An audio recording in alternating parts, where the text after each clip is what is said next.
அந்த உடனே நம்ம ஆளுங்க 4 பேரை கொன்னுட்டானே. அவன் பேரு அக்னி. அக்னி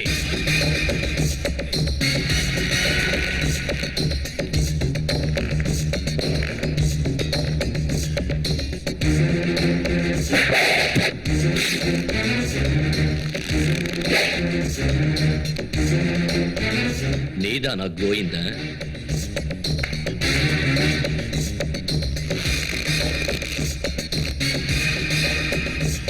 சொல்ல எடுத்து வா.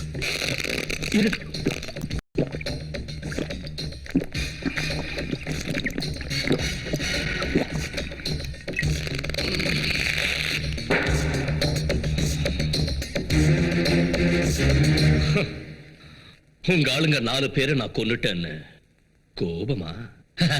அதெல்லாம் இல்ல. 4 போனா 40 பேர் வருவாங்க, 40 போனா 400 பேர் வருவாங்க. அதுதான் இந்த கோவிந்தன் ஸ்பெஷாலிட்டி. பாருங்கண்ணா, உங்க ஏரியாவில் எனக்கு மாச வருமானம் 10 லட்சம். அந்த 10 லட்சத்தை நான் என்னைக்கு சம்பாரிச்சுக்கிட்டே இருக்கணும். அத இந்த காக்கி சட்டை கொஞ்சம் கூட கண்டுக்காம கம்முன்னு கிடக்கணும். அதுக்கு நான் உனக்கு கொடுக்கறது 50,000 ரூபா. 50 பத்தாதா? சரி, 75,000 ரூபா. அதுவும் பத்தாதா? ஓகே, 1 லட்சம். 1 லட்சம்யா?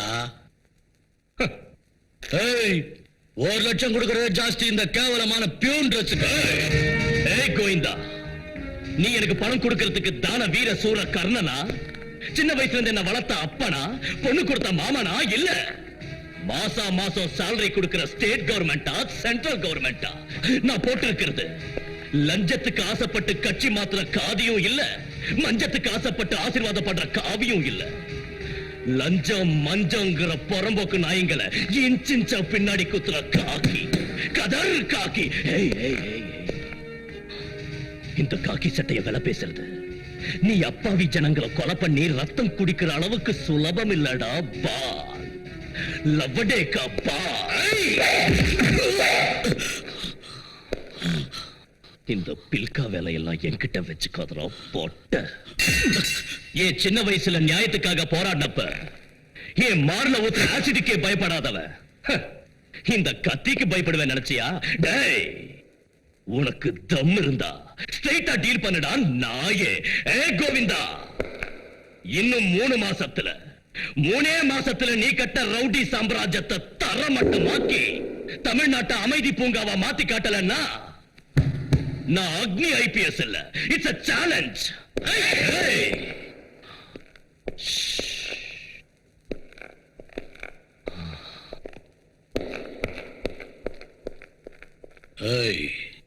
இவனுக்கு அப்பா அம்மா சொந்தம்னு எந்த சென்டிமெண்ட் ஆகுது இல்லடா.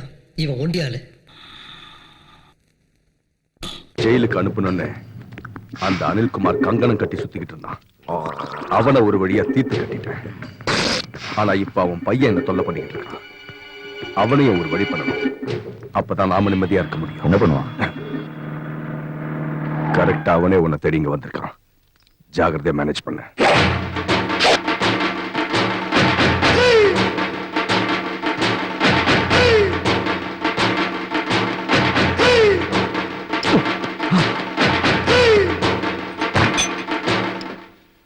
வாவ், இன்ஸ்பெக்டர், கைதி இன்ஸ்பெக்டர். சபாஷ், ஒரு கைதி இன்ஸ்பெக்டர் ஆக முடியுங்கிறத நீ நிரூபிச்சிட்ட. Great, very good. இந்த ரவுடி சாம்ராஜ்யத்துக்கு வருக வருகன்னு வரவேற்கிறேன். தேங்க்யூ. பாட்டீலா, ராயபுரம் சிவா இன்ஸ்பெக்டரா உன் பவுண்டரிக்குள்ள கால் எடுத்து வச்சிருக்கா. உனக்கு வார்னிங் கொடுக்கிறதுக்காக. கேட்டியாடா? நீ கேட்டியா? சிவா, இதெல்லாம் பழைய டைலாக். டியூட்டில ஜாயின் பண்ணதும் எல்லா போலீஸ்காரனும் பேசுற பேச்சுதான் இது. முதல்ல துள்ளுவானுங்க, கொஞ்ச நாளுக்கு அப்புறம் பணத்தை வீசி எறிஞ்சா வாட்ச்மேன் ஆட்டம் என் வீட்டுக்கு காவல் இருப்பானுங்க. நீ தூக்கி போடுற பிச்சை காசை பொறுக்கிக்கிட்டு பொத்துக்கிட்டு போற புறம்போக்கு இல்லடானா. உன்னை மேலையும் கீழையும் தட்டி உன் கொழுப்ப கரைச்சு உன்னோட மரண சாசனத்தை எழுத வந்திருக்கிற ஆன்சிங்கண்டா ஜாக்கிரதை. சபாஷ், இன்ஸ்பெக்டர் சார் ரொம்ப நல்லா டைலாக் பேசுறாரு. அதுக்கு தாயா ஜனங்க அவரை டைலாக் கிங்குன்னு பாசமா சொல்லுவாங்க. வெட்டி பேச்சு வேண்டாம். நான் பண்ற பிசினஸ்ல எத்தனை % கமிஷன் வேணும்னு கேளு. ஒவ்வொரு மாசமும் தானா உன் டேபிளுக்கு வரும். நீ தர டிப்ஸ வாங்கிக்கிட்டு உனக்கு சல்யூட் அடிக்கிறதுக்காக நான் இங்க வரல பாட்டீலா. நீ சில்லறைய தூக்கி அடிச்சு அரசியலுக்கு வந்திருக்க. என் பிளட்லயே காக்கி பவர் இருக்குடா. Look, just 24 hours. உனக்கு 24 மணி நேரம் டைம் தரேன். அதுக்குள்ள நீ எல்லாத்தையும் மூட்டை கட்டி வச்சிடு. இல்ல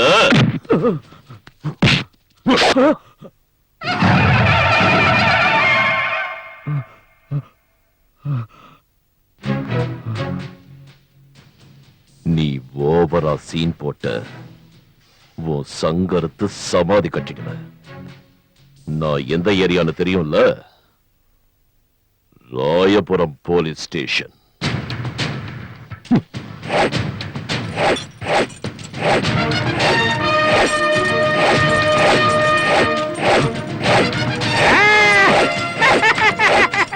இத நல்லா சாண தீட்டி அவன் கத்தியாலேயே அவன் கழுத்த அறுக்கல, நான் ஒருத்தனுக்கு பிறக்கல. டேய் மகனே, அநியாயம் அக்கிரமம் எப்போ எங்கெல்லாம் நடக்குதோ அப்பெல்லாம் பகவான் அவதரிப்பார்னு சொல்லுவாங்க. அதே மாதிரி தான் இந்த இன்ஸ்பெக்டர் நினைக்கிறேன். அவர்கிட்ட நீ ஏதாவது வாழைக்குள்ள ஆட்டின அவர் உன்னை சுத்தமா உண்டு இல்லன்னு பண்ணிடுவாரு. ஜாக்கிரதை சொல்லிட்டேன்.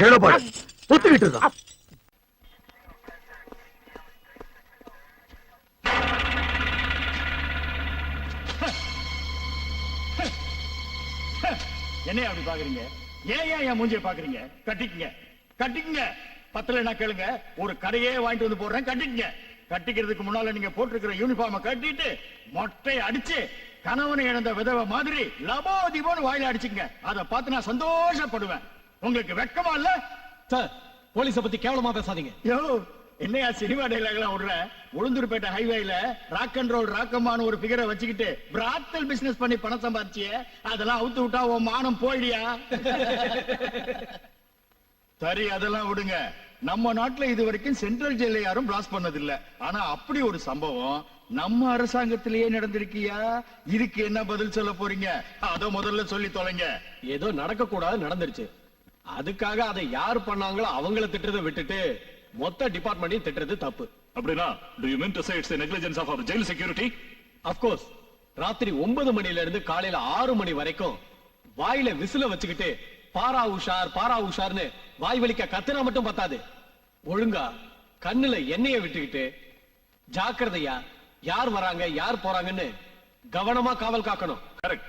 நீங்க சொன்ன மாதிரியே கண்ணுல எண்ணெய் விட்டுக்கிட்டு பார்த்ததுல ஜெயில் பிளாஸ்ட் ஆறதுக்கு முன்னால உங்களை தவிர நாங்க யாரையும் அலோவ் பண்ணல. என்ன சொல்றீங்க? ஜெயில் பிளாஸ்ட் ஆனதுக்கு நான் தான் காரணங்கிறீங்களா? எக்ஸாக்ட்லி.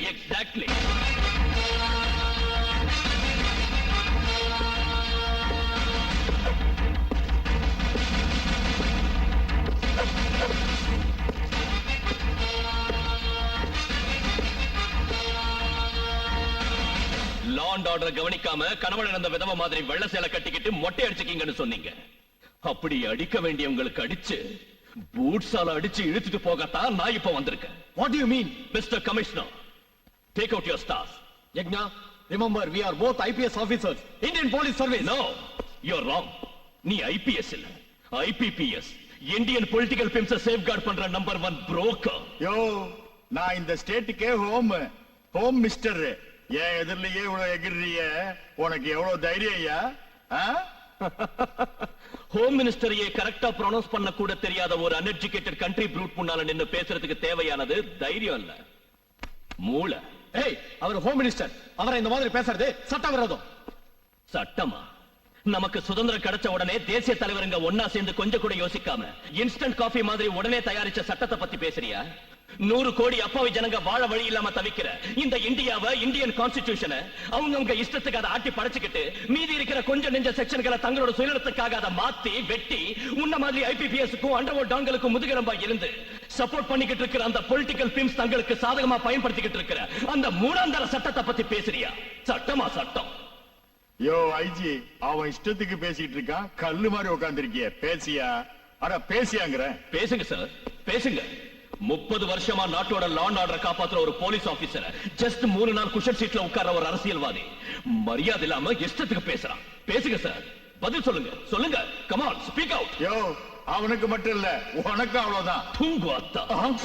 பழனி பஸ் ஸ்டாண்ட்ல நளினிங்கிற ஃபிகரை வச்சுக்கிட்டு புரோக்கர் பிசினஸ் பண்ண ஒக்காடி நீ கட்டின பொண்டாட்டியையும் கூட்டி கொடுத்து எம்எல்ஏக்களையும் மந்திரிகளையும் வளைச்சு போட்டு ஜனங்களை ஏமாத்தி அவங்க உன் மேல வச்சிருந்த நம்பிக்கைக்கு சமாதி கட்டி அதுக்கு மேல காந்தி சிலையை வச்சு நின்னு ஹே ராமனு கோஷம் போட்டா உன் கதை யாருக்கும் தெரியாது நினைச்சியாடா நம்பிக்கை துரோகி.